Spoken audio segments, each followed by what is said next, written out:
വിസ്മയകരമായ ഒരു മഹനീയ യാഥാർത്ഥ്യമാണ് പ്രപഞ്ചം. കൂടുതൽ അറിയുന്തോറും അതിൻ്റെ മാഹാത്മ്യം ഏറെ തിരിച്ചറിവുകളിലേക്ക് നമ്മെ നയിക്കും. മനുഷ്യ മനസ്സിന് ഉൾക്കൊള്ളാൻ കഴിയുന്നതിനപ്പുറമുള്ള പ്രപഞ്ച രഹസ്യങ്ങളുടെ ആഴം മനുഷ്യ മനസ്സുകളെ ആത്മജ്ഞാനത്തിലേക്ക് കൈപിടിച്ചുയർത്തും. ഇതൊക്കെയുടെയും പിന്നിൽ പ്രവർത്തിച്ച മഹനീയ ശക്തിയെക്കുറിച്ചുള്ള തിരിച്ചറിവുകൾ അനവധി ആത്മീയ ബോധ്യങ്ങളിലേക്ക് നയിക്കും. അനവധി ശാസ്ത്രജ്ഞരും ശാസ്ത്രചിന്തകരും തത്വജ്ഞാനികളും അഗാധമായ പഠനങ്ങൾക്കും ഗവേഷണങ്ങൾക്കുമായി തിരഞ്ഞെടുത്ത ഈ മഹാപ്രപഞ്ചത്തെക്കുറിച്ചുള്ള അറിവുകൾ ദൈവമഹത്വത്തെക്കുറിച്ചും സൃഷ്ടിയുടെ മഹനീയതയെക്കുറിച്ചുമുള്ള പാഠപുസ്തകമാണ്. നമ്മുടെയും ദൈവാന്വേഷണത്തിൻ്റെ വഴികളിൽ അവ വെളിച്ചമായി മാറുന്നു.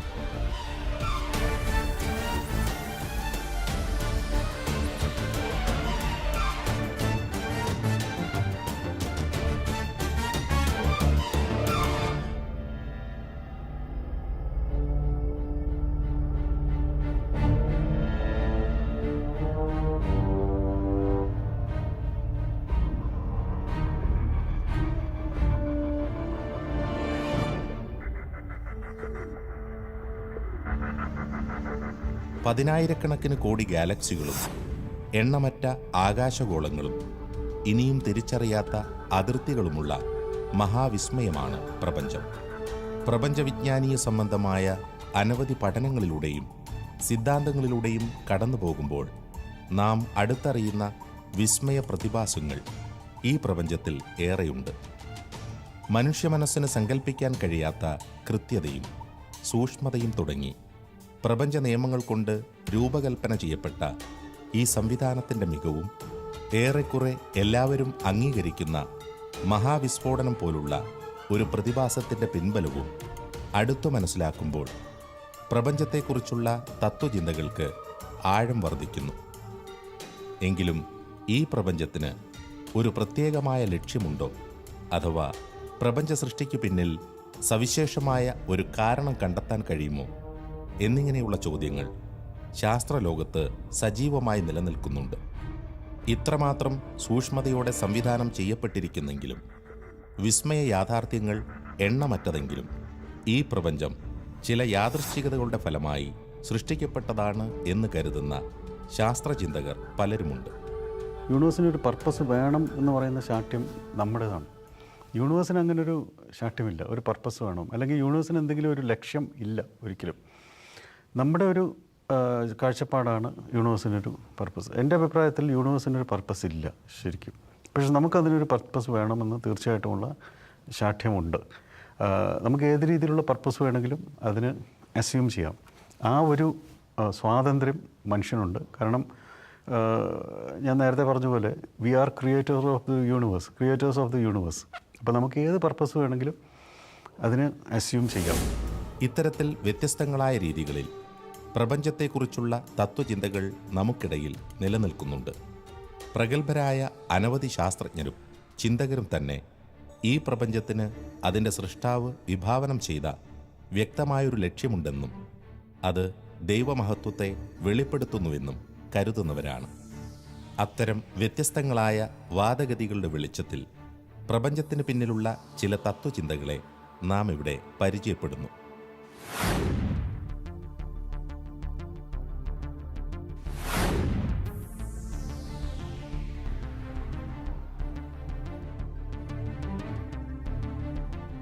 ലോകം എങ്ങനെ ഉത്ഭവിച്ചു എന്നത് പറയാൻ ബിഗ് ബാങ് സിദ്ധാന്തം മതി. പക്ഷേ അതുകൊണ്ട് പ്രപഞ്ചത്തെപ്പറ്റിയുള്ള രഹസ്യങ്ങൾ മുഴുവനും അനാവരണം ചെയ്യപ്പെടുന്നില്ല. അതായത് ഫിലോസഫിയിൽ നമ്മൾ വാദിക്കാറുണ്ടല്ലോ, ലോകം എങ്ങനെ ഉണ്ടായി എന്ന് പറഞ്ഞു കഴിഞ്ഞാലും എന്തിനു വേണ്ടി ഈ ലോകം നിലനിൽക്കുന്നു എന്നുള്ള ചോദ്യം അവശേഷിക്കുന്നുവെന്ന് പ്രിൻസിപ്പിൾ ഓഫ് സഫിഷ്യൻറ്റ് റീസൺ എന്നുള്ള വാദമായിട്ട് നമ്മൾ അവതരിപ്പിക്കുന്നത്. അതിൽ തന്നെ അന്തർലീനമാണ് ഈ പ്രപഞ്ചത്തിന് നിലനിൽക്കുന്നതിന് എന്തെങ്കിലും പ്രത്യേകമായ ലക്ഷ്യമുണ്ടോ എന്നുള്ള ചോദ്യം എന്ന് പറയുന്നത്. നമ്മുടെ വിശ്വാസപരമായിട്ട് പുതിയ ആകാശവും പുതിയ ഭൂമിയും ലക്ഷ്യമാക്കി പ്രപഞ്ചം പരിണമിച്ചുകൊണ്ടിരിക്കുകയാണ്. ക്രൈസ്തവ ചരിത്രത്തിൻ്റെ അന്ത്യം ദൈവത്തെ മുഖാമുഖം കണ്ട് ആനന്ദിക്കുക, പദാർത്ഥം പോലും മഹത്വീകരിക്കപ്പെടുക എന്നൊരവസ്ഥയിലേക്കാണ്. അത്തരണത്തിലുള്ള ഒരു ലക്ഷ്യോന്മുഖത പ്രപഞ്ചത്തിനും ചരിത്രത്തിനുമൊക്കെ ഉണ്ട്. ഇത്തരണത്തിൽ പ്രപഞ്ചത്തിന് എന്തെങ്കിലും ഒരു ലക്ഷ്യമുള്ളതായിട്ട് പർപ്പസ് അന്തിമമായ ഒരു ലക്ഷ്യമുള്ളതായിട്ട് ശാസ്ത്രത്തിൽ നിന്ന് എന്തെങ്കിലും സൂചനയുള്ളതായിട്ട് തോന്നുന്നുണ്ടോ? ചില മനുഷ്യർക്ക് സാഡ്ലി ചില മനുഷ്യർ അവരുടെ ജീവിതം ലക്ഷ്യം ഇല്ലാതെ തന്നെയാണ് ജീവിക്കുന്നതെന്ന് പറയാം. പക്ഷേ നമ്മളുടെ ഒരു പിഞ്ചു കുഞ്ഞിനെ നോക്കുമ്പോൾ മാതാപിതാക്കളുണ്ട്, കൂട്ടുകാരുണ്ട്, അവരെല്ലാവരും ഒരു ജോലി മേടിക്കുക, ഒരു വീടുണ്ടാക്കുക, അങ്ങനെ അവസാനം ആ പിഞ്ചു കുഞ്ഞ് വളർന്ന് 90 അല്ലെങ്കിൽ 100 വയസ്സാകുമ്പോൾ മരിച്ചു പോകും. അങ്ങനെ ഒരു ജീവിതത്തിൽ ആ പിഞ്ചു കുഞ്ഞിന് സാധാരണ നമ്മളെല്ലാവരും പറയുന്നത് ഒരു ലക്ഷ്യമുണ്ട്, ഒരു ദിശയുണ്ട്, അതിലേക്കാണ് ആ പിഞ്ചു കുഞ്ഞ് വന്നു പോകുന്നതെന്നാണ്. അതുപോലെ തന്നെ അത് ഒരു ഇമേജ് അല്ലെങ്കിൽ എക്സാമ്പിൾ ആക്കിക്കൊണ്ട് നമുക്ക് ഈ പ്രപഞ്ചം എന്ന മഹാ അത്ഭുതത്തെ ഒന്ന് നോക്കാം. 13.8 മില്യൺ ഇയേഴ്സ്, 4-fold ഫോഴ്സസ്, അത് തന്നെയല്ല ഈ ഭയങ്കര കോംപ്ലക്സ് ആയിട്ടുള്ള ഇൻഫ്ലേഷൻ തിയറി, ഇതെല്ലാം വന്നു കഴിഞ്ഞിട്ട് ഒരു അത്ഭുതം പോലെയാണ് സ്റ്റാർ, ഗാലക്സി, ഇതെല്ലാം. പിന്നെ അവസാനം എന്നതുപോലെ നമുക്ക് പറയാം ഒരു മനുഷ്യനെയും സൃഷ്ടിക്കപ്പെട്ടു, മനുഷ്യനും ഉണ്ടാക്കപ്പെട്ടു. ഈ ഉണ്ടായ മനുഷ്യന് ചോദിക്കുന്ന ഒരു വലിയ മഹത്തായ ഒരു ചോദ്യമാണ്, നമുക്ക് ഒരു ലക്ഷ്യമുണ്ടോ, ഒരു പേർപ്പസ് ഉണ്ടോ? ആദ്യത്തെ ചോദ്യം നമ്മൾ മനുഷ്യനോട് തന്നെയാണ് ചോദിക്കുന്നത്, മനുഷ്യർക്ക് ഒരു ലക്ഷ്യമുണ്ടോ എന്ന്. ഇംഗ്ലീഷിൽ പറഞ്ഞാൽ അതിനൊരു നല്ലൊരു ആൻസർ ഉണ്ട്. The purpose of life is to live a life of purpose. അതായത് മനുഷ്യൻ്റെ പേർപ്പസ് ഒരു പർപ്പസുള്ള ലൈഫ് ലീഡ് ചെയ്യുക എന്നുള്ളതാണ്. അതിപ്പോൾ മനുഷ്യനോടുള്ളതാണ്. ഇനി നമുക്ക് കുറച്ചുകൂടി പുറകോട്ട് ചെന്ന് ചിന്തിച്ചാൽ ഇത്രയും കോംപ്ലക്സ് ആയിട്ടുള്ള, ഇത്രയും എവോൾവ് ചെയ്ത് വരുന്ന പ്രപഞ്ചത്തിന് ഒരു അർത്ഥമുണ്ടോ, ഒരു ലക്ഷ്യമുണ്ടോ എന്ന് ചോദിക്കുവാൻ അങ്ങനെ കഴിവുള്ള ഒരു മനുഷ്യനുണ്ടായി. പക്ഷേ ഈ പ്രപഞ്ചത്തിന് തന്നെ ലക്ഷ്യമുണ്ടോ? ശാസ്ത്രം, പ്രത്യേകിച്ച് പ്രപഞ്ചവിജ്ഞാനീയ രംഗം വളർച്ചയുടെ പാതയിലാണ്. എന്നാൽ ഇന്നും ഒട്ടേറെ പരിമിതികൾ ഈ രംഗത്ത് നമുക്ക് കണ്ടെത്താൻ കഴിയും. ചില സിദ്ധാന്തങ്ങളുടെ വെളിച്ചത്തിൽ പ്രാപഞ്ചിക പ്രതിഭാസങ്ങളെക്കുറിച്ചുള്ള പഠനം വിപ്ലവകരമായി മുന്നേറുന്നുവെങ്കിലും ശാസ്ത്രത്തിന് മുന്നിൽ വ്യക്തത കൈവരിക്കപ്പെടേണ്ട ചോദ്യങ്ങൾ എണ്ണമറ്റ വിധം അവശേഷിക്കുകയാണ്. ഇത്തരമൊരു സാഹചര്യത്തിൽ പ്രത്യേകിച്ചും താത്വികമായ ചോദ്യങ്ങൾ ശാസ്ത്രലോകം അഭിമുഖീകരിക്കുന്നില്ല. പ്രപഞ്ചരഹസ്യങ്ങളുടെ ചുരുളഴിക്കുക എന്ന കർത്തവ്യത്തിനപ്പുറം കൂടുതൽ ആഴമുള്ള ചോദ്യങ്ങൾക്ക് ഉത്തരം നൽകുവാൻ ശാസ്ത്രീയ മുന്നേറ്റങ്ങൾ സജ്ജമായിട്ടില്ല എന്നതാണ് വാസ്തവം. സയൻസ് നമുക്ക് ക്ലിയർ ലക്ഷ്യത്തെക്കുറിച്ചല്ല പറയുന്നത്. പക്ഷേ എന്നാലും ആ സയൻസിനെ ആസ്പദമാക്കി മനുഷ്യരായി നമുക്ക് ചിന്തിക്കുവാൻ കഴിവുള്ള നമുക്ക് പറയാൻ പറ്റും, ഇത് ഒരു മഹാ അത്ഭുതമാണ്. ആ പിഞ്ചു കുഞ്ഞിനെ പോലെ തന്നെ ഈ ഭൂലോകം ഇത്രയും വന്നു.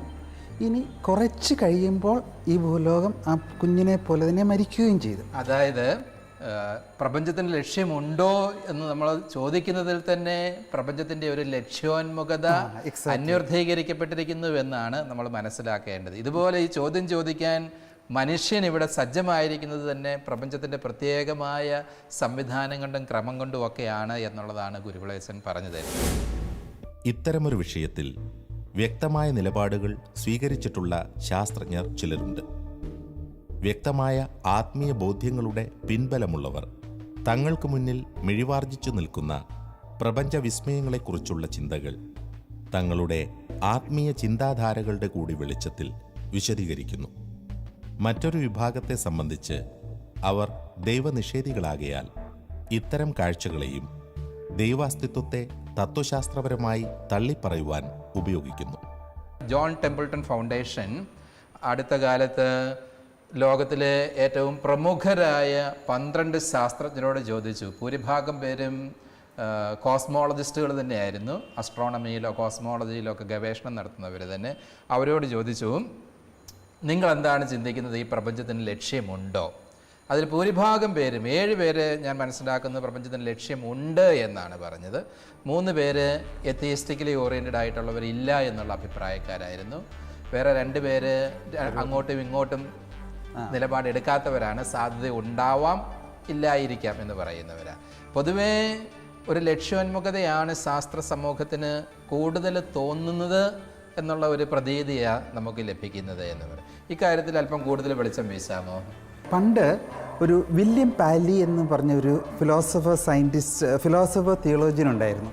ആ ചിന്തകൻ ഇപ്രകാരമാണ് പറഞ്ഞത്: ഈ ഭൂമി മുഴുവനും ഒരു ക്ലോക്കായി നമ്മൾ ചിത്രീകരിക്കുകയാണെങ്കിൽ, ഈ ഭൂമി എന്ന് പറഞ്ഞാൽ നമ്മുടെ പ്രപഞ്ചം ഒരു ക്ലോക്കിനേക്കാളും അതീതമായ കോംപ്ലക്സിറ്റിയാണ്. അങ്ങനത്തെ കോംപ്ലക്സ് ആയിട്ടുള്ള ഈ ക്ലോക്കിന് ഒരു ക്ലോക്ക് മേക്കർ വേണം, ഒരു വാച്ചിന് ഒരു വാച്ച് മേക്കർ വേണം. അതുപോലെ ഈ പ്രപഞ്ചത്തിന് ഒരു സൃഷ്ടാവുണ്ട്. ആ സൃഷ്ടാവാണ് പ്രപഞ്ചത്തിൻ്റെ ഏറ്റവും കൂടുതലായിട്ടുള്ള പേർപ്പസോ ലക്ഷ്യമോ കൊടുക്കുന്നത്. നമ്മളൊരു ക്ലോക്ക് ഉണ്ടാക്കുമ്പോൾ നമുക്കറിയാം ക്ലോക്കിൻ്റെ ലക്ഷ്യം എന്താണെന്ന്, സമയം കാണിക്കുക, അതെല്ലാമാണ് ക്ലോക്കിൻ്റെ ലക്ഷ്യം. അതുപോലെ തന്നെ പ്രപഞ്ചത്തിൻ്റെ ലക്ഷ്യവും, ആ ലക്ഷ്യം എന്താണെന്ന് ഏറ്റവും കൂടുതൽ അറിയാവുന്നത് പ്രപഞ്ചത്തിൻ്റെ സൃഷ്ടാവിന് തന്നെയാണ്. പക്ഷെ നമ്മളെല്ലാം ആ പ്രപഞ്ചത്തിൻ്റെ ഭാഗമായതുകൊണ്ട് നമ്മളെല്ലാം ആ പർപ്പസിൽ ഉൾപ്പെടുന്നവരാണ്. പക്ഷേ ഒരു എത്തീസ്റ്റ് ആയിട്ടുള്ള നിരീശ്വരവാദിയായിട്ടുള്ള ശാസ്ത്രജ്ഞൻ, അതായത് റിച്ചാർഡ് ഡോക്കിൻസ്, ഒരു പുസ്തകം എഴുതി, ദ ബ്ലൈൻഡ് വാച്ച് മേക്കർ. അതായത് പുള്ളി ഒരു പരിധി വരെ അംഗീകരിക്കുന്നു പ്രപഞ്ചത്തിന് ഒരു സൃഷ്ടികർത്താവ് ഉണ്ടോ എന്ന്. പക്ഷേ ആ സൃഷ്ടികർത്താവ്, അതായത് ദൈവം, ബ്ലൈൻഡാണ്. പുള്ളിക്ക് തന്നെ എന്താണ് ചെയ്യുന്നതെന്ന് പുള്ളി അറിയത്തില്ല എന്നാണ് പുള്ളി പറഞ്ഞിരിക്കുന്നത്. അതാണ് ഈ നിരീശ്വരവാദികളുടെ വാദം. The purpose of life according to them is totally blind. അതിനൊരു ഡിറക്ഷനില്ല, അതങ്ങനെ പോകുന്നു, അതങ്ങനെ അവസാനിക്കുന്നു.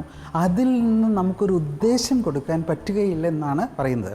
പക്ഷേ നമ്മുടെ റിലീജിയസ് ബേസിലോ അല്ലെങ്കിൽ തിയോളജി ബേസിലോ ആസ്പദമാക്കി പറഞ്ഞാൽ, പണ്ട് തന്നെ തോമസ് അക്വീനസ് അടക്കം എല്ലാവരും പറയുന്നുണ്ട്, ഈ ലോകത്തിന് ഒരു ഗോളുണ്ട്, ഒരു തെലയോളജി ഉണ്ട്. തെലയോളജി എന്ന് പറഞ്ഞാൽ നമുക്കൊരു ഒറിജിനുണ്ട്. ആ ഒറിജിൻ പോലെ തന്നെ നമുക്കൊരു ഗോളുണ്ട്. ആ ഗോളിൽ ചെന്ന് അവസാനിക്കുന്നു എന്നാണ്.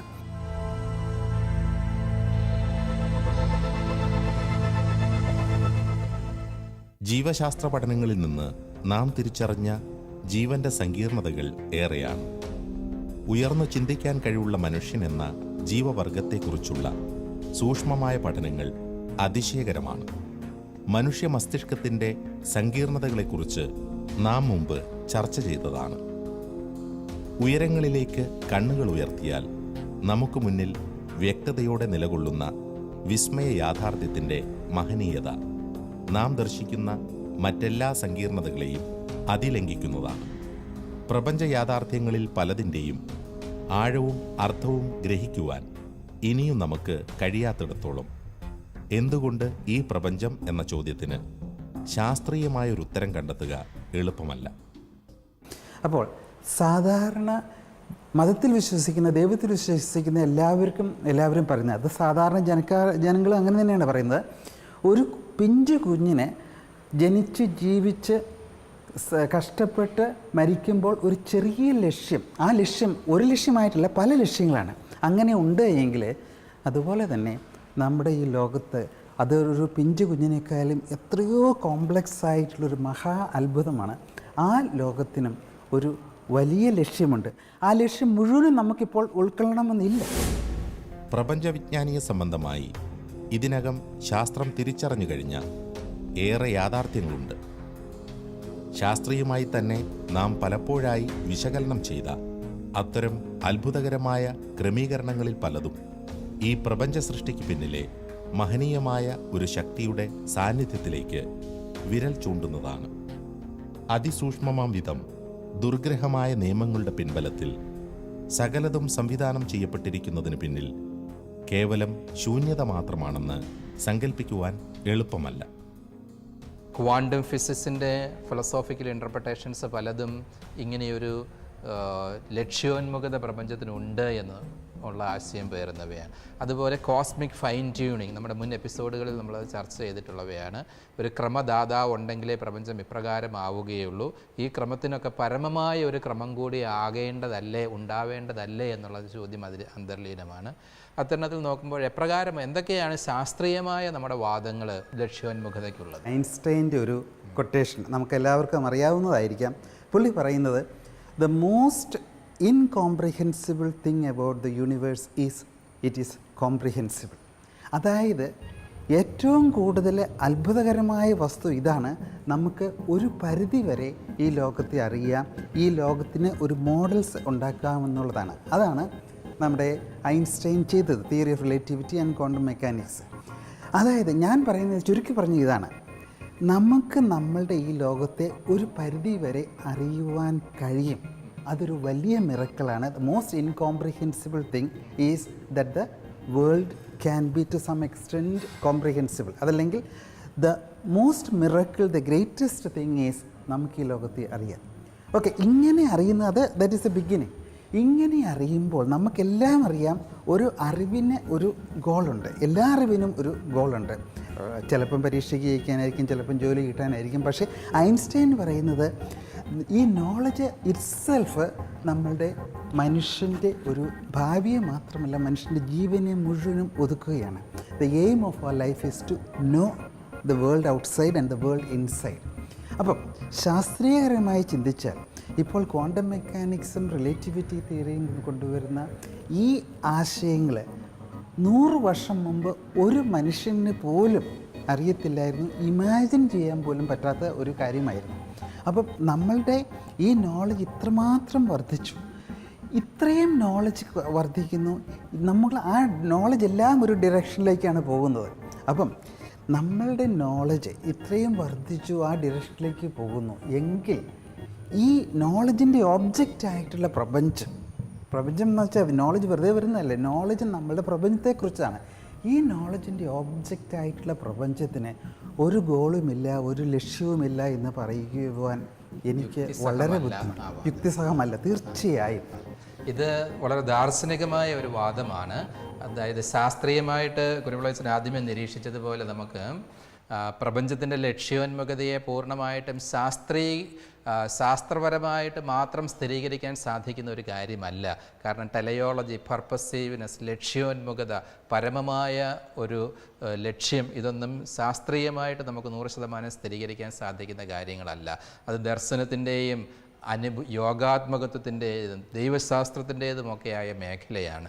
അതിലേക്കുള്ള സൂചനയായിട്ട് നമുക്ക് ശാസ്ത്രീയ പ്രപഞ്ച ദർശനത്തിൽ നിന്നും സ്വീകരിക്കുവാൻ സാധിക്കുന്നത് പ്രപഞ്ചവിജ്ഞാനീയത്തിൻ്റെ എല്ലാ വിഭവങ്ങളെയും കൂട്ടിച്ചേർത്ത് വായിക്കുകയാണെങ്കിൽ കേവലം പദാർത്ഥ അതീതമായിട്ടുള്ള അല്ലെങ്കിൽ ഭൗതികത്തിൽ മാത്രം ഒതുങ്ങിച്ചേരാത്ത അഥവാ അതിഭൗതികമായ ഒത്തിരി സൂചനകൾ നമുക്ക് പ്രപഞ്ചവിജ്ഞാനീയത്തിൽ നിന്ന് ലഭിക്കുന്നതാണ് എന്നുള്ളതാണ്. കൂട്ടിച്ചേർത്ത് വായിക്കുമ്പോൾ പ്രപഞ്ചം അങ്ങേയറ്റം സുന്ദരമാണ്, ക്രമപൂർണമാണ്, വലിയ ഒരു താനത, ഒരു സമന്വയമുണ്ട് പ്രപഞ്ചത്തിന്, ഒരു പരസ്പര സമ്പർക്കമുണ്ട് ക്രമത്തിന് മൊത്തമെന്ന് പറയുന്നത്. ഇതെല്ലാം കൂടെ വെച്ച് നോക്കുമ്പോൾ വെറുതെ അന്ധകാരത്തിലും ശൂന്യതയിലും പോയി പ്രപഞ്ചമങ്ങ് അവസാനിക്കുന്നു എന്ന് പറയുന്നത് നമ്മുടെ സ്വാഭാവിക ബുദ്ധിക്ക് നിരക്കുന്നതല്ല. എന്താണ് പ്രപഞ്ചത്തിൻ്റെ പരമമായ ലക്ഷ്യം എന്നുള്ളത് ശാസ്ത്രത്തിന് പറഞ്ഞു തരാൻ സാധിക്കുകയില്ല.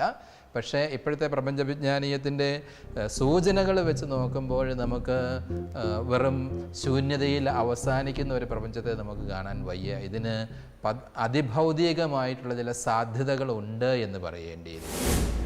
പ്രപഞ്ചത്തിൻ്റെ ഉത്ഭവത്തെക്കുറിച്ചുള്ള പരോക്ഷമായ ദർശനങ്ങൾക്കൊപ്പം മറ്റു ചില ആത്മീയ ഉൾക്കാഴ്ചകളും വിശുദ്ധ ഗ്രന്ഥം നമുക്ക് മുന്നിൽ അവതരിപ്പിക്കുന്നുണ്ട്. ദൈവത്തിൻ്റെ അനന്തമഹത്വത്തോട് ബന്ധപ്പെടുത്തിക്കൊണ്ടാണ് പ്രപഞ്ചരഹസ്യങ്ങളെ തിരുവചനം വിശദീകരിക്കുന്നത്. ആത്മീയ കാഴ്ചപ്പാടുകളനുസരിച്ച് പരമ്പരാഗതമായും നമ്മുടെ പ്രപഞ്ച ദർശനം പക്വതയുള്ളതാണ്. ശാസ്ത്രത്തിന് പ്രപഞ്ചത്തെക്കുറിച്ചുള്ള പൂർണ്ണമായൊരു ചിത്രം അവതരിപ്പിക്കാൻ കഴിയുന്ന കാലം വരെയും ഇത്തരം ധാരണകളിൽ നമുക്ക് മുമ്പേ നടക്കുന്നത് ആത്മീയ ആചാര്യന്മാർ തന്നെയാണ്. സങ്കീർണമായ അനവധി ചോദ്യങ്ങൾക്കും അവിടെ ഉത്തരം ലഭിക്കുന്നുണ്ട്. പ്രപഞ്ചത്തിൻ്റെ പരമമായ ലക്ഷ്യം അല്ലെങ്കിൽ ലക്ഷ്യോന്മുഖത എന്ന് പറയുന്നത് പൂർണ്ണമായും നമുക്ക് ശാസ്ത്രീയമായിട്ട് സ്ഥിരീകരിക്കാനോ തെളിയിക്കുവാനോ സാധിക്കുന്ന കാര്യമല്ല. ശാസ്ത്രത്തിൻ്റെ ഗവേഷണ മേഖല ഇപ്പോഴും തീർത്തും പദാർത്ഥബദ്ധമാണ്. ഭൗതികമായ കാര്യങ്ങളെ ശാസ്ത്രത്തിന് പറയുവാനായിട്ട് സാധിക്കുകയുള്ളൂ. വിശ്വാസത്തിൻ്റെ മേഖലയാണ് പ്രപഞ്ചത്തിന് അതിഭൗതികമായ സാധ്യതയുണ്ടോ, സ്വർഗമുണ്ടോ, ഇതിന് പരമമായ ഒരു ലക്ഷ്യമുണ്ടോ ഇങ്ങനെയുള്ള കാര്യങ്ങളൊക്കെ. ഇവിടെ നമ്മൾ മനസ്സിലാക്കാൻ ശ്രമിക്കുന്നത് ശാസ്ത്രീയമായ പ്രപഞ്ച ദർശനത്തിൻ്റെ സൂചനകൾ വെച്ചുകൊണ്ട് വിശ്വാസം നമുക്ക് പറഞ്ഞു തരുന്ന കാര്യങ്ങൾക്ക് എന്തെങ്കിലും യുക്തിപരമായ സാധുതകൾ ഉണ്ടോ എന്നാണ് പരിശോധിക്കുന്നത്. അത് വെച്ച് നോക്കുമ്പോൾ ബൈബിളാണ്, പ്രത്യേകിച്ച് വെളിപാട് പുസ്തകമാണ് പ്രപഞ്ചത്തിൻ്റെ പരമമായ ലക്ഷ്യം എന്താണ് എന്നുള്ളത് രൂപകാത്മകമായിട്ട് നമുക്ക് പറഞ്ഞു തരുന്നത്. അതായത് ലോകചരിത്രവും മനുഷ്യചരിത്രവും എല്ലാം സമന്വയിക്കാൻ പോകുന്നത് ഒരു പുതിയ ആകാശവും പുതിയ ഭൂമിയുമായി തീരുന്ന അവസ്ഥയിലാണ് എന്നുള്ളതാണ്. ഇതൊരു രൂപകം അക്ഷരാർത്ഥത്തിൽ മനസ്സിലാക്കുവാനുള്ളത് അല്ല. അനന്തമായ സാധ്യതകൾ നമ്മളെ അനുധാവനം ചെയ്യുന്നുണ്ട്. ഭൗതികമായത് തന്നെ അതിഭൗതികമായ ഒരവസ്ഥയിലേക്ക് പ്രവേശിക്കും. പദാർത്ഥം പദാർത്ഥാതീതമായ അവസ്ഥയെ കൈവരിക്കും. മനുഷ്യനെ സംബന്ധിച്ചിടത്തോളം ഈ പദാർത്ഥത്തിൻ്റെ മഹത്വീകരണത്തെയാണ് നമ്മൾ ശരീരങ്ങളുടെ ഉത്ഥാനം എന്ന് വിശേഷിപ്പിക്കുന്നത്.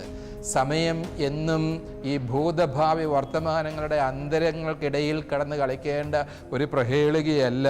അതിനേക്കാളും ഉപരിയായിട്ട് നിത്യതയിലേക്ക്, അനന്തതയിലേക്ക് ഉരുത്തിരിഞ്ഞു വരുവാനുള്ള ഒന്നാണ് എന്നുള്ളതാണ് ദൈവശാസ്ത്രത്തിൻ്റെ സമീപനം എന്ന് പറയുന്നത്. ഇത്ര സുന്ദരമായ കാവ്യാത്മകമായ ദർശനങ്ങൾ ദൈവശാസ്ത്രത്തിലുണ്ട്. ഇതിനോട് ഭാഗികമായിട്ട് ചേർന്ന് പോകുന്ന ചില സൂചനകൾ നമുക്ക് പ്രപഞ്ചവിജ്ഞാനീയത്തിൽ നിന്ന് മനസ്സിലാക്കാമെന്നുള്ളതാണ് കുരുവിളയച്ചൻ പറഞ്ഞു തന്നത്.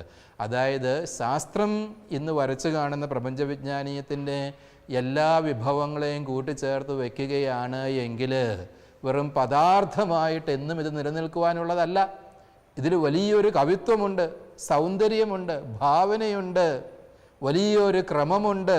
പദാർത്ഥം തന്നെ വലിയൊരു വിസ്മയവും രഹസ്യവും ഒക്കെയാ. ഒരു മെറ്റഫിസിക്സ് അഥവാ അതിഭൗതികത ഈ ഭൗതികതയിൽ തന്നെ അന്തർലീനമാണ്. ദുർഗ്രഹങ്ങളായ അനവധി ചോദ്യങ്ങളാണ് പ്രപഞ്ചവിജ്ഞാന സംബന്ധമായി ഇന്ന് ശാസ്ത്രം അഭിമുഖീകരിക്കുന്നത്. പ്രപഞ്ചത്തിൻ്റെ ഉൽപ്പത്തിയും നിലനിൽപ്പും സംബന്ധിച്ചുള്ള അന്വേഷണങ്ങൾ അവയിൽ ഉൾപ്പെടും. അതിൽ പലതിനും വ്യക്തമായ ഒരു ഉത്തരം കണ്ടെത്തുവാൻ ഇനിയും കഴിഞ്ഞിട്ടില്ല എങ്കിൽ പോലും ഐൻസ്റ്റൈൻ്റെ ആപേക്ഷികതാ സിദ്ധാന്തത്തിൻ്റെ വെളിച്ചത്തിൽ കഴിഞ്ഞ ഒരു നൂറ്റാണ്ടിനിടെ ശാസ്ത്രീയ ഗവേഷണങ്ങൾ പ്രശംസനീയമാംവിധം മുന്നേറിയിട്ടുണ്ട്. ദൈവാസ്തിത്വവുമായി ബന്ധപ്പെടുത്തിക്കൊണ്ട് കൂടുതൽ ശാസ്ത്രകാരന്മാരും ശാസ്ത്രചിന്തകരും ശ്രദ്ധ കേന്ദ്രീകരിച്ചിട്ടുള്ള വിഷയങ്ങൾ പ്രപഞ്ചത്തിൻ്റെ ആരംഭം സംബന്ധിച്ചുള്ളവയാണ്. എന്നാൽ പ്രഥമദൃഷ്ട്യാ തന്നെ വിസ്മയനീയമായ പ്രപഞ്ചത്തിൻ്റെ നിലനിൽപ്പുമായി ബന്ധപ്പെട്ട യാഥാർത്ഥ്യങ്ങളും നാം വിശകലനം ചെയ്യേണ്ടതുണ്ട്. എന്തുകൊണ്ട് ഈ പ്രപഞ്ചം നിലനിൽക്കണം, എന്തിന് ഈ പ്രപഞ്ചം ഉണ്ടായിരിക്കുന്നു എന്നുള്ള ചോദ്യവും ഒരുപോലെ പ്രധാനപ്പെട്ടതാ. എങ്ങനെ ഈ പ്രപഞ്ചം ഉണ്ടായിരിക്കുന്നു എന്ന് പറയുന്നതോടൊപ്പം തന്നെ എങ്ങനെ എന്ന് പറയുന്നത് ശാസ്ത്രത്തിൻ്റെ മേഖലയാണ്. എന്തുകൊണ്ട് ഇത് നിലനിൽക്കുന്നു എന്ന് പറയുന്നത് ദൈവശാസ്ത്രത്തിൻ്റെ മേഖലയാണ്. ഈ എന്തുകൊണ്ട് എന്നുള്ള ചോദ്യത്തിന് സാങ്കത്യമുണ്ട്. ഈ പ്രപഞ്ചം എങ്ങനെ എന്ന് നമ്മൾ മനസ്സിലാക്കി കഴിയുമ്പോൾ അത് പരമമായ ഒരു ലക്ഷ്യത്തിലേക്ക് അനുസ്യൂതം പ്രവഹിച്ചു കൊണ്ടിരിക്കുകയാണ്. പ്രപഞ്ചത്തിൻ്റെ ചലനാത്മകത, നൂതനത്വത്തെ അന്വേഷിക്കുവാനുള്ള ഇതിൻ്റെ ആഭിമുഖ്യം, ചരിത്രം ഒരിക്കലും വെറുതെ റിപ്പീറ്റ് ചെയ്യുകയല്ല, ആവർത്തിക്കുകയല്ല ചെയ്യുന്നത്, പുതിയതിനെ ആവിർഭവിപ്പിക്കുകയാണ് ചെയ്യുന്നത്. അത് വെച്ച് നോക്കുമ്പോൾ ഈ പ്രപഞ്ച പരിണാമത്തിൻ്റെ രീതിശാസ്ത്രം എന്ന് പറയുന്നത് പുതുമയെ അന്വേഷിക്കുന്നതാണ്, പുതിയ പുതിയ വൈഭവങ്ങളെ ആവിഷ്കരിക്കുവാൻ ശ്രമിക്കുന്നതാണ്. പുറകോട്ട് പോവുക എന്നുള്ളതല്ല, ചുമ്മാ ആവർത്തിക്കുക എന്നുള്ളതല്ല. ശൂന്യതയിൽ നിന്ന് ആരംഭിച്ച പ്രപഞ്ചം ശൂന്യതയിൽ അവസാനിക്കുന്നത് പ്രപഞ്ചത്തിൻ്റെ സൗന്ദര്യാത്മകതയ്ക്ക് വിരുദ്ധമാണ് എന്ന് പറയണം. അവിടെയാണ് പ്രപഞ്ചത്തിന് ദൈവശാസ്ത്രപരമായ സാധ്യതകൾ ഉണ്ട് എന്ന് ദൈവവിശ്വാസവും വെളിപാടിൻ്റെ ഭാഷയും ഒക്കെ പറഞ്ഞു തരുന്നത്. അത്തരണത്തിൽ വളരെ ക്രിയാത്മകമായ ഒരു സംവാദത്തിന് നമ്മുടെ ഭാവനയെയും സ്വപ്നങ്ങളെയും അഭിവാഞ്ചകളെയും ഒക്കെ ഒത്തിരി സാക്ഷാത്കരിക്കാൻ പോകുന്ന വിഭവങ്ങൾ ശാസ്ത്രത്തിലും ദൈവശാസ്ത്രത്തിലും നമുക്ക് ലഭിക്കും. അത് നമുക്ക് കൂടുതൽ ആശ്വാസം തരും, പ്രത്യാശ തരും, സൗന്ദര്യബോധം തരും എന്നൊക്കെ പറയേണ്ടി. ഇക്കാണുന്നവയും അതിനുമപ്പുറവും ഉള്ളവയെല്ലാം സൃഷ്ടിക്കപ്പെട്ടത് എന്തിനു വേണ്ടി എന്ന ചോദ്യം ഒരുപാട് ആഴമുള്ളതാണ്. ഏതോ ചില പ്രതിഭാസങ്ങളാൽ യാദൃച്ഛികമായി അങ്ങനെ സൃഷ്ടിക്കപ്പെട്ടു എന്നോ തുടക്കവും ഒടുക്കവുമില്ലാത്ത ഒരു സമസ്യയുടെ ഭാഗമാണ് ഇതെല്ലാമെന്നോ ചിലർ വിശദീകരിച്ചേക്കാം. എന്നാൽ 1300 കോടി വർഷങ്ങൾക്ക് മുമ്പ് സംഭവിച്ച അർത്ഥരഹിതമായ ഒരു പ്രതിഭാസത്തിലൂടെ ഇവയെല്ലാം ഉണ്ടായി എന്നും പ്രത്യേക ലക്ഷ്യങ്ങളൊന്നും കൂടാതെ ഇത് നിലനിൽക്കുന്നുവെന്നും കരുതാൻ ചിന്തിക്കുന്നവരിൽ പലർക്കും കഴിയില്ല എന്നാണ് മാനവചരിത്രം വ്യക്തമാക്കുന്നത്. ദൈവവിശ്വാസികളായ സകലർക്കും ഈ പ്രപഞ്ചമെന്നാൽ ദൈവിക മാഹാത്മ്യത്തെ വെളിപ്പെടുത്തുന്ന അത്ഭുത പ്രതിഭാസമാണ്. അതിലൂടെ നിറവേറുന്നത് ദൈവനിശ്ചിതമായ മഹനീയ ലക്ഷ്യങ്ങളാണ്. ലൈറ്റ് ഓഫ് ട്രൂത്ത് എന്ന ഈ ശാസ്ത്ര മതസംവാദ പരമ്പരയുടെ കഴിഞ്ഞ എപ്പിസോഡുകൾ യൂട്യൂബിൽ ലഭ്യമാണ്. ഈ ഡോക്യുമെൻ്ററി പരമ്പരയെക്കുറിച്ചുള്ള നിങ്ങളുടെ വിലയേറിയ അഭിപ്രായങ്ങളും നിർദ്ദേശങ്ങളും വാട്സപ്പ് വഴി ഞങ്ങളെ അറിയിക്കാവുന്നതാണ്. WhatsApp number 9745901960.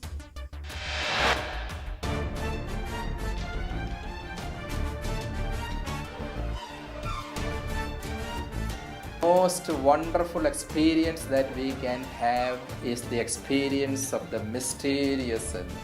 മനുഷ്യന് സാധ്യമായിട്ടുള്ളതിലെ ഏറ്റവും അത്ഭുതകരമായ അനുഭവം എന്ന് പറയുന്നത് രഹസ്യത്തിൻ്റെ അനുഭവമാണ്, നിഗൂഢാത്മകതയുടെ അനുഭവമാണ് എന്ന്. പുറത്തേക്ക് നോക്കുമ്പോൾ കാണുന്ന സ്റ്റാർ, ഗാലക്സി, എർത്ത്, ഹോൾ പ്രപഞ്ചം, അത് നമ്മൾ നോക്കുമ്പോൾ സാമിസ്റ്റ്, പഴയ കാലത്തെ സാമിസ്റ്റ് പറയുന്നത് പോലെ നമുക്ക് വളരെയധികം വിസ്മയിക്കപ്പെടേണ്ടിയിരിക്കുന്നു. കൊപ്പേർണിക്കസിൻ്റെ പുസ്തകം നമ്മൾ വായിക്കുകയാണെങ്കിൽ മനസ്സിലാകും കൊപ്പേർണിക്കസ് ഒരു മിസ്റ്റേക്കായിരുന്നു. സൺ വേർഷിപ്പർ എന്നാണ് പുള്ളി പറയുന്നത്. സണ്ണിനെ പറ്റി ചിന്തിക്കാൻ തുടങ്ങിയപ്പോഴത്തേക്കും പുള്ളി മിസ്റ്റിസിസമാണ് പുള്ളിയിൽ നിന്ന് വരുന്നത്. ആ മിസ്റ്റിസിസമാണ് പുള്ളിയെ ഈ സണ്ണിന് സെൻട്രൽ പ്ലേസ് കൊടുക്കാനായിട്ട് നയിച്ചതെന്നാണ് ചരിത്രകാരന്മാർ പറയുന്നത്.